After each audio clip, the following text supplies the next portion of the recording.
നമസ്കാരം. വചന സമീക്ഷയുടെ പുതിയൊരു അധ്യായത്തിലേക്ക് എല്ലാ പ്രിയ പ്രേക്ഷകർക്കും സ്വാഗതം. ഇന്നത്തെ വിചിന്തനത്തിനായുള്ള തിരുവചന ഭാഗം സദൃശ്യവാക്യങ്ങൾ 3-ാം അധ്യായം 7-ാം വാക്യം.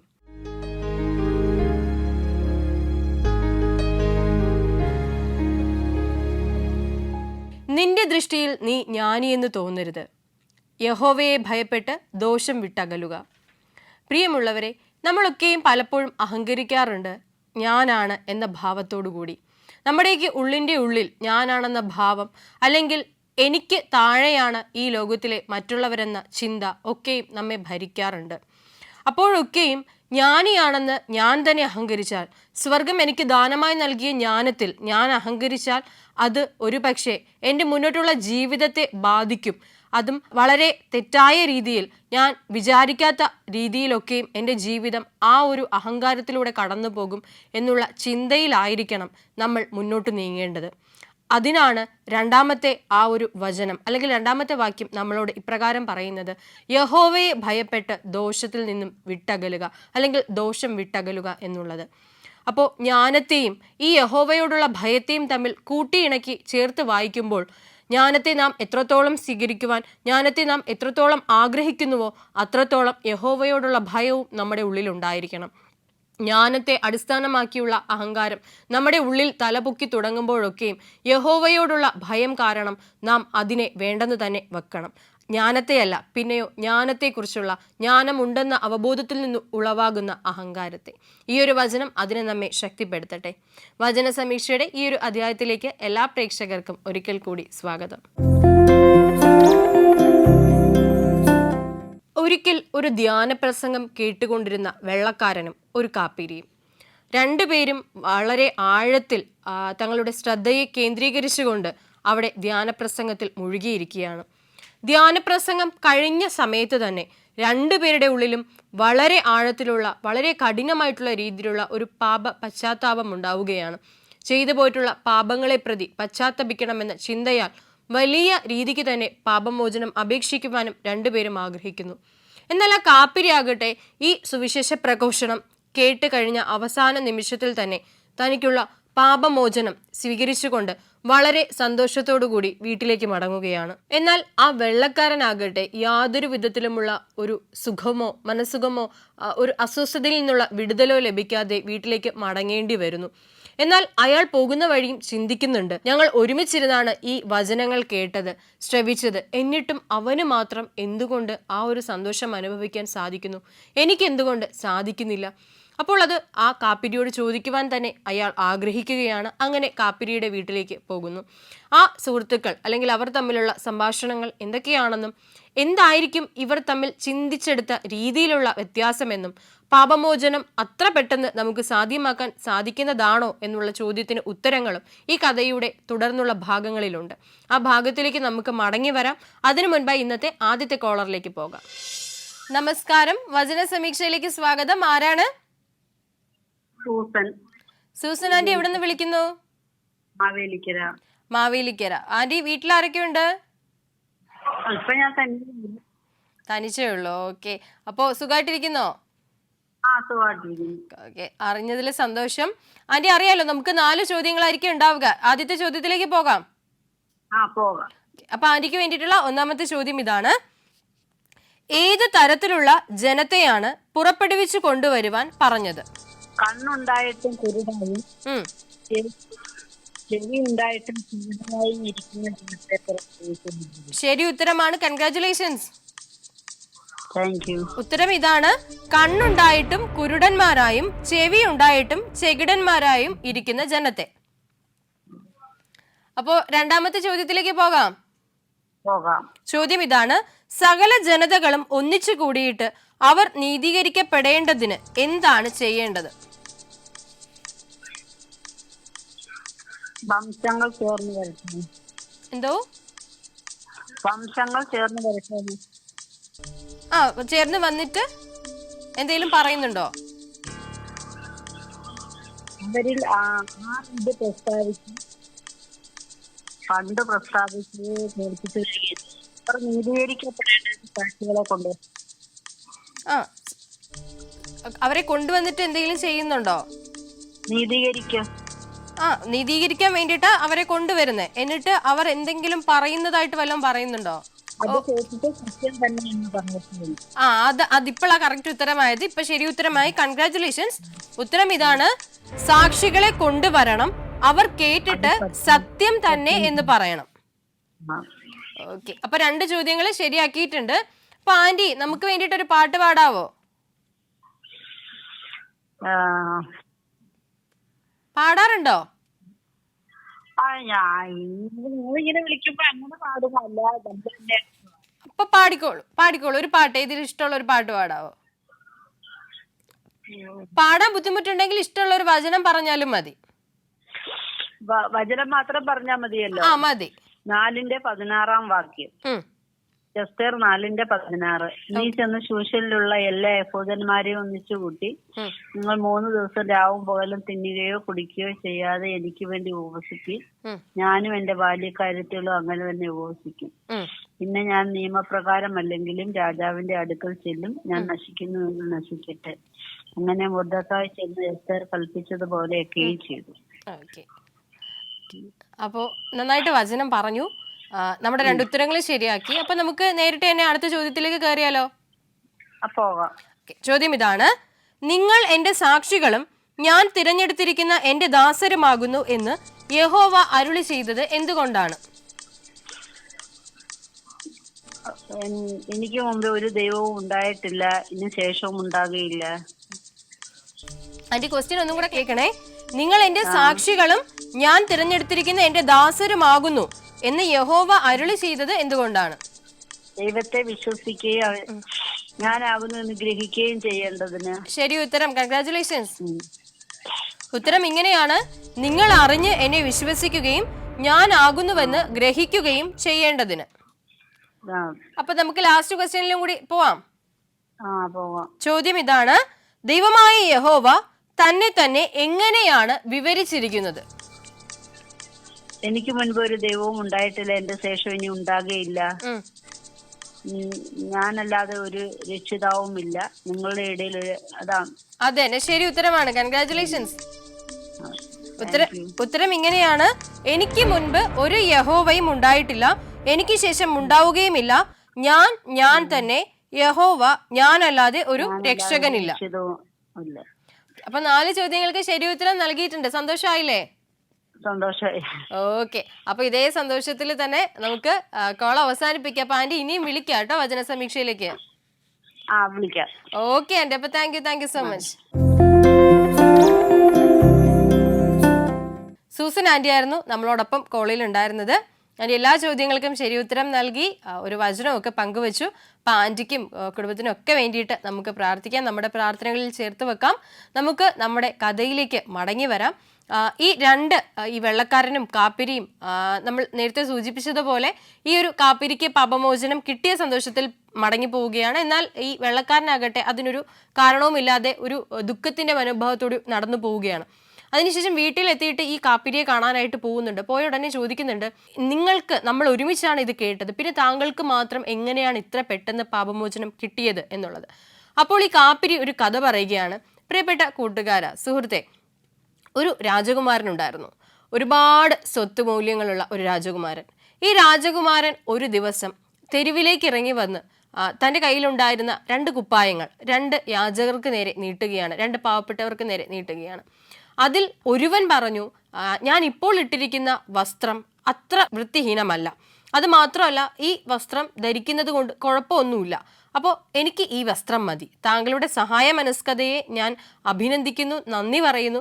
പക്ഷേ ഇപ്പോൾ എനിക്ക് ഇത് തന്നെ മതി, ഞാൻ ഇതിൽ തൃപ്തനാണ്. എന്നാൽ രണ്ടാമൻ ഞാനായിരുന്നു. അതായത് കാപ്പിരി പറയുകയാണ്, അതിലെ രണ്ടാമനായിട്ടുള്ള യാചകൻ ഞാനായിരുന്നു. ഞാൻ ആ രാജകുമാരനോട് പറഞ്ഞു, എൻ്റെ വസ്ത്രവും അത്യാവശ്യം കുഴപ്പമില്ലാത്ത വസ്ത്രമാണ്, പക്ഷേ എനിക്ക് ഇത് നൽകുന്നത് രാജകുമാരനാണ്. ഞാനത് 2 കൈയും നീട്ടി സ്വീകരിക്കുന്നു, ഞാനതിനെ സ്നേഹിക്കുന്നു. അങ്ങയോടുള്ള എൻ്റെ സ്നേഹം, എൻ്റെ വിധേയത്വം ഞാൻ അറിയിക്കുന്നതും എന്നെക്കൊണ്ട് ആകുന്ന വിധത്തിൽ ഇപ്രകാരത്തിലാണ്. അങ്ങ് എനിക്ക് ദാനമായി നൽകിയ ഇതിനെ ഞാൻ 2 ഹൃദയങ്ങളും നീട്ടി ഞാൻ സ്വീകരിക്കുന്നു എന്ന് പറയുകയാണ്. അപ്പോൾ ഈ വെള്ളക്കാരൻ ചോദിക്കുന്നുണ്ട്, ഈ കഥ താങ്കൾ പറഞ്ഞതിൻ്റെ അർത്ഥം എന്താണ്? അപ്പോൾ ഒരു പുഞ്ചിരിയോടെ കാപ്പിരി തിരിച്ച് ഒരു മറുപടി നൽകുന്നു. ആ മറുപടി എന്താണെന്ന് നമുക്ക് കേൾക്കാം. അതിനു മുൻപായി നമ്മുടെ ഇന്നത്തെ രണ്ടാമത്തെ കോളറിലേക്ക് പോയി വരാം. നമസ്കാരം, വചന സമീക്ഷയിലേക്ക് സ്വാഗതം. ആരാണ്? മേഴ്സി കനകം. ഓ, മേഴ്സി കനകം. ആന്റി എവിടെ നിന്ന് വിളിക്കുന്നു? ചെമ്പഴന്തി ഉദയഗിരി. ഓക്കെ. ആന്റിയുടെ വീട്ടിലാരൊക്കെയുണ്ട്? എന്റെ വീട്ടിലിപ്പോ ഞാനും അനിയത്തിയുടെ മോനും ഉള്ളു. ഓക്കെ. അവൻ ജോലിക്ക് പോയിരിക്കുന്നു. ഇപ്പോഴും ഞാൻ മാത്രമേ ഉള്ളൂ. ഓക്കെ, രണ്ടുപേരും സന്തോഷമായിട്ടിരിക്കുന്നോ? ഓ, ഇരിക്കുന്നു. ഓക്കെ. അപ്പൊ ആന്റി, എന്തായാലും നമുക്ക് നമ്മുടെ ചോദ്യത്തിലേക്ക് കയറിയാലോ? ഓക്കെ, എന്നിട്ട് നമുക്ക് വിശേഷങ്ങളിലേക്ക് മടങ്ങി വരാം. ആദ്യത്തെ ചോദ്യം ഇതാണ്: ഇസ്രായേലിന്റെ മറ്റൊരു പേര് യേശയ്യാവ് ഇവിടെ പറഞ്ഞിരിക്കുന്നത് എന്താണ്?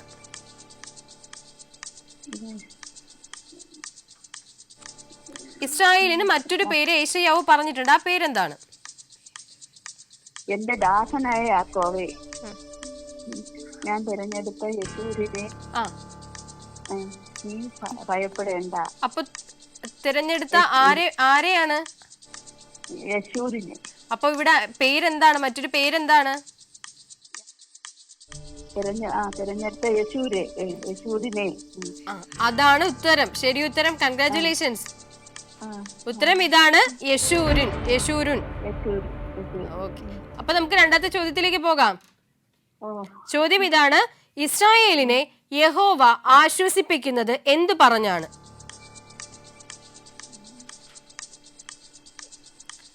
ചോദ്യം ക്ലിയർ അല്ലേ ആന്റി? ഇസ്രായേലിനെ യഹോവ ആശ്വസിപ്പിക്കുന്നത് എന്ത് പറഞ്ഞാണ്?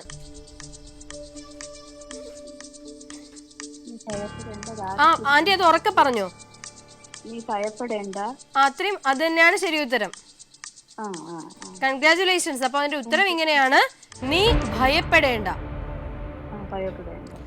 അപ്പൊ നമുക്ക് മൂന്നാമത്തെ ചോദ്യത്തിലേക്ക് പോകാം. ചോദ്യം ഇതാണ്: ദൈവമായ യഹോവ തന്നെ തന്നെ എങ്ങനെയാണ് വിശേഷിപ്പിച്ചിരിക്കുന്നത്?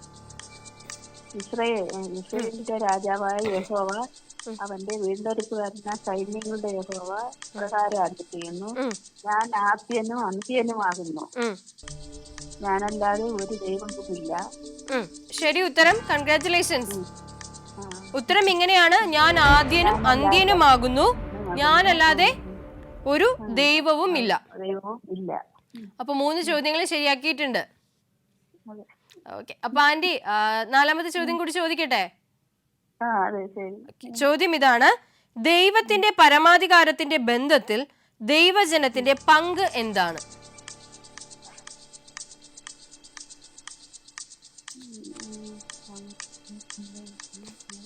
ദൈവത്തിന്റെ പരമാധികാരത്തിന്റെ ബന്ധത്തിൽ ദൈവജനത്തിന്റെ പങ്ക് എന്താണ്? നിങ്ങൾ എന്റെ സാക്ഷികളാകുന്നു. അതെ, ശരി ഉത്തരം. കൺഗ്രാറ്റുലേഷൻസ്. ഉത്തരം ഇങ്ങനെയാണ്: ദൈവത്തിന്റെ സാക്ഷികളാകുക. അപ്പൊ 4 ചോദ്യങ്ങൾക്കും ഇച്ചിരിയൊക്കെ ബുദ്ധിമുട്ടിയിട്ടാണെങ്കിലും ഉത്തരം ശരിയായിട്ട് തന്നെ പറഞ്ഞു. ഓക്കെ. അപ്പൊ സന്തോഷമായോ?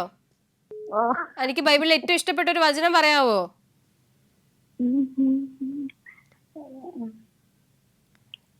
ഏതെങ്കിലും ഒരു വചനം. യഹോവ എന്റെ ഇടയനാകുന്നു, എനിക്ക് മുട്ടുണ്ടാവുകയില്ല. ഈ മുട്ടുകളൊന്നും ഇല്ലാതെ ജീവിതം മുന്നോട്ട് പോകട്ടെ എന്ന് പ്രാർത്ഥിക്കുന്നു കേട്ടോ. ഓക്കെ. അപ്പൊ ആന്റി ഇനിയും വിളിക്കോ വചന സമീക്ഷയിലേക്ക്? Okay aunty, thank you. ചെമ്പഴന്തിയിൽ നിന്നുള്ള മേഴ്സി കനകം ആന്റി ആയിരുന്നു നമ്മളോടൊപ്പം കോളിൽ ഉണ്ടായിരുന്നത്. ചോദ്യങ്ങൾക്കെല്ലാം ശരി ഉത്തരം നൽകി, ഒപ്പം ഒരു വചനമൊക്കെ പങ്കുവച്ചു. വളരെ സന്തോഷത്തോടുകൂടി തന്നെ ഒരു കോൾ അവസാനിപ്പിക്കുകയും ചെയ്തു. അപ്പോൾ ആന്റിക്കും ആന്റിയുടെ കൂടെയുള്ളവർക്കും ഒക്കെ വേണ്ടിയിട്ട് നമുക്ക് പ്രാർത്ഥിക്കാം. നമ്മുടെ കഥയുടെ അന്ത്യത്തിലേക്ക് നമുക്ക് മടങ്ങി വരാം. ഈ കാപ്പിരിയും വെള്ളക്കാരനും തമ്മിൽ സംസാരിച്ചപ്പോൾ ഈ കാപ്പിരി പറഞ്ഞൊരു കഥയുണ്ട്, രാജകുമാരന്റെ കഥ, അവൻ ദാനമായി നൽകിയ കഥ. അപ്പോൾ ഈ വെള്ളക്കാരൻ ചോദിക്കുന്നുണ്ട്, ഇത് എന്തുകൊണ്ട് എന്നോട് പറഞ്ഞു? അപ്പോൾ ഈ കാപ്പിരി പറയുന്നുണ്ട്, ആ 2 പേരില്ലേ, 2 യാചകന്മാർ, ആ രാജകുമാരൻ സമ്മാനങ്ങൾ നൽകിയ, വസ്ത്രം സമ്മാനമായി നൽകിയ യാചകന്മാർ, അതിലൊരാൾ നീയാണ്, രണ്ടാമനാണ് ഞാൻ 2 കൈയും നീട്ടി എൻ്റെ ഇല്ലായ്മയിൽ നിന്ന് അത് സ്വീകരിച്ചു. പക്ഷെ എനിക്കറിയാം അതിൻ്റെ ആവശ്യം എനിക്ക് ഇപ്പോൾ ഇല്ല. ഒരുപക്ഷെ എന്നെക്കാളും ആവശ്യമുള്ളവരുണ്ടായിരിക്കാം. പക്ഷെ എന്നെ സംബന്ധിച്ചിടത്തോളം എൻ്റെ മുൻപിലേക്ക് ആ രാജകുമാരൻ നീട്ടിയ അവൻ്റെ സ്നേഹ സമ്മാനം അത് സ്വീകരിക്കുക എന്നുള്ളതിനായിരുന്നു ഞാൻ പ്രാധാന്യം നൽകിയത്. എനിക്ക് അതിനെ അത്രത്തോളം ഇല്ലെങ്കിലും അധികം മുഷിയാത്ത വസ്ത്രമുണ്ടായിരുന്നു. പക്ഷെ എന്നിരുന്നാലും ഞാനത് സ്വീകരിച്ചു. എന്നാൽ നീയാകട്ടെ നിന്റെ കയ്യിൽ എന്നെക്കാൾ അത്രമാത്രം നല്ലതല്ലാത്ത ഒരു വസ്ത്രമായിരുന്നു ഉണ്ടായിരുന്നതെങ്കിൽ പോലും രാജകുമാരന്റെ സ്നേഹ സമ്മാനം സ്വീകരിക്കുവാൻ നീ തയ്യാറായില്ല. നീ സ്വയം നിന്നെ തന്നെ വിലയിരുത്തി. അതിന് എനിക്ക് അർഹതയില്ല, അല്ലെങ്കിൽ എന്നേക്കാൾ അധികമായി അർഹതയുള്ള മറ്റാരോ ഉണ്ട്, അതുകൊണ്ട് എനിക്കത് വേണ്ട എന്ന് പറഞ്ഞ് നീ അതിനെ നിഷേധിക്കുകയാണ് ചെയ്തത്. ഇവിടുത്തെ രാജകുമാരൻ മറ്റാരുമല്ല, നമ്മുടെ പൊന്നു തമ്പുരാനാണ്. ഞാനും നീയും ഏത് സുവിശേഷമാണോ, ആരുടെ സുവിശേഷമാണോ ശ്രവിച്ചത്, ആ സുവിശേഷം നമ്മളോട് ജീവിച്ച് കാണിച്ച നമ്മുടെ പൊന്നു തമ്പുരാനായ ഈശോയാണ് ആ രാജകുമാരൻ. പാപമോചനത്തിനായി അവൻ എനിക്ക് നേരെ കൈനീട്ടിയപ്പോൾ ഞാൻ ആ കൈയിലേക്ക് തൊട്ടു, നീയാകട്ടെ അത് നിഷേധിച്ചു. ഇതാണ് നമ്മൾ തമ്മിലുള്ള വ്യത്യാസം. ഇതുകൊണ്ടാണ് എനിക്ക് പാപമോചനത്തിന്റെ സന്തോഷവും നിനക്ക് ആ സന്തോഷം ഇല്ലാതെ പോയത്. അപ്പോൾ ഇത് കേട്ട് വെള്ളക്കാരൻ അതീവ ജാഗ്രതയോടുകൂടി അത് ആലോചിക്കുന്നുണ്ട്. ശരിയാണ്, ഈ കാപ്പിരി പറഞ്ഞതൊക്കെയും ശരിയാണ്. എൻ്റെ ആവശ്യത്തിലേക്ക് കൈനീട്ടിയപ്പോൾ ഞാനത് കണ്ടില്ല. അപ്പോൾ ഇയാൾ മറ്റൊരു തീരുമാനം എടുക്കുന്നുണ്ട്. ആ തീരുമാനം എന്താണെന്ന് നമുക്ക് മൂന്നാമത്തെ കോള് കൂടി കഴിഞ്ഞ് വന്ന് പറയാം. നമസ്കാരം, വചന സമീക്ഷയിലേക്ക് സ്വാഗതം. ആരാണ്? പന്തളത്ത് നിന്ന് ആലീസ് ആന്റിയാണ്. ആന്റി സുഖമായിട്ടിരിക്കുന്നോ? പിന്നെ പനിയും ചുമയൊക്കെ ഉണ്ട്, കുഴപ്പമില്ല. അത് കാലാവസ്ഥയുടെ ഒക്കെ കുറച്ച് അസ്വസ്ഥതകളാ. ഓക്കെ, വീട്ടിലാരൊക്കെയുണ്ട്? ഞാൻ തന്നെ ഉള്ളൂ. ഓക്കെ, സാരല്ല. ഒറ്റയ്ക്കിരിക്കുമ്പോൾ കൂടുതൽ സമയം പ്രാർത്ഥിക്കാനും ബൈബിൾ വായിക്കാനൊക്കെ സമയം കിട്ടുന്നില്ലേ? അത് ഈശോയായിട്ടുള്ള ബന്ധം മതി. ഓക്കെ, നമുക്കെന്നാ നമ്മുടെ ചോദ്യങ്ങളിലേക്ക് കയറിയാലോ ആന്റി? ഓക്കെ, അപ്പൊ ആന്റിക്ക് വേണ്ടിയിട്ടുള്ള ഒന്നാമത്തെ ചോദ്യം ഇതാണ്: യഹോവയെ ഭാരപ്പെടുത്തുകയും ദുഃഖിപ്പിക്കുകയും ചെയ്തത് ഏതിനാലാണ്? ആന്റി ക്വസ്റ്റ്യൻ ക്ലിയർ അല്ലേ?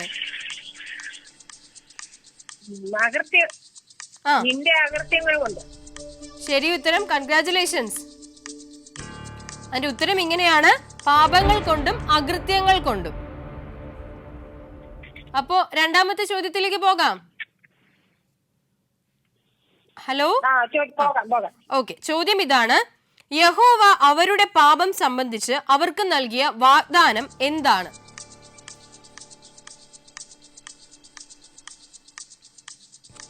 ആന്റി ക്വസ്റ്റ്യൻ ക്ലിയർ അല്ലേ? യഹോവ അവരുടെ പാപം സംബന്ധിച്ച് അവർക്ക് നൽകിയ വാഗ്ദാനം എന്താണ്?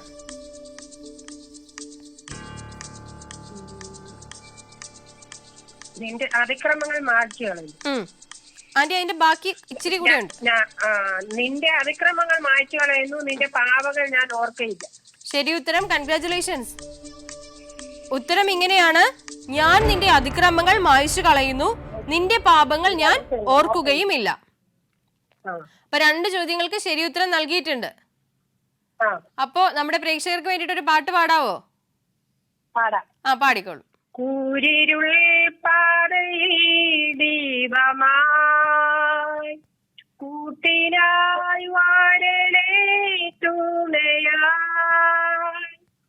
ഇച്ചിരി വിട്ടു നിൻ സന്നിധവും ചേരുവാനുള്ള വാഞ്ചിക്കുന്നേ. ഇച്ചിരി വിട്ടു നിൻ സന്നിധവും ചേരുവാനുള്ള വാഞ്ചിക്കുന്നേ. അല്പനാൾ കൂടെ ഈ ക്ലേശങ്ങൾ സഹിക്കാൻ കാലങ്ങൾ തീരാറാൻ ഉയർപ്പിൻ സുപ്രഭാതം വരും കാണുന്ന പ്രിയനേ.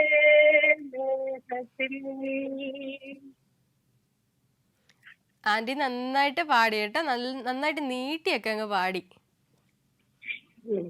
പാട്ടൊക്കെ പാടാറുണ്ടോ സാധാരണ? പാട്ടൊക്കെ പാടാറുണ്ടോ സാധാരണയായിട്ട്?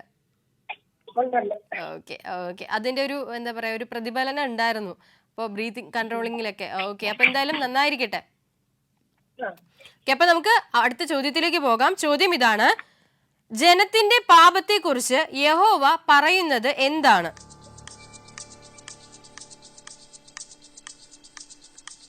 ജനത്തിന്റെ പാപത്തെ കുറിച്ച് യഹോവ പറയുന്നത് എന്താണ്?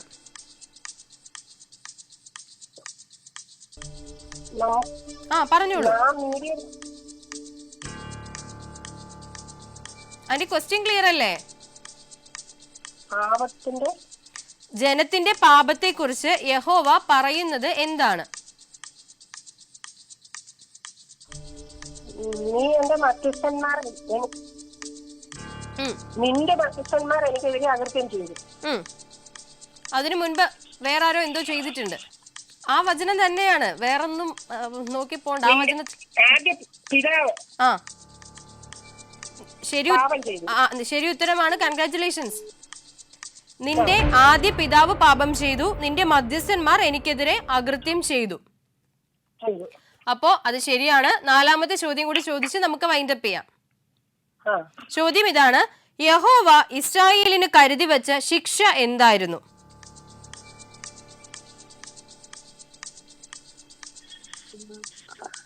വിശുദ്ധ മന്ദിരത്തിന്റെ പ്രഭുക്കന്മാരെ മലിനമാക്കി യാക്കോബിനെ ഉന്മൂലനാശത്തിനും ഇസ്രായേലിനെ നിന്ദയ്ക്കും ഏൽപ്പിച്ചു.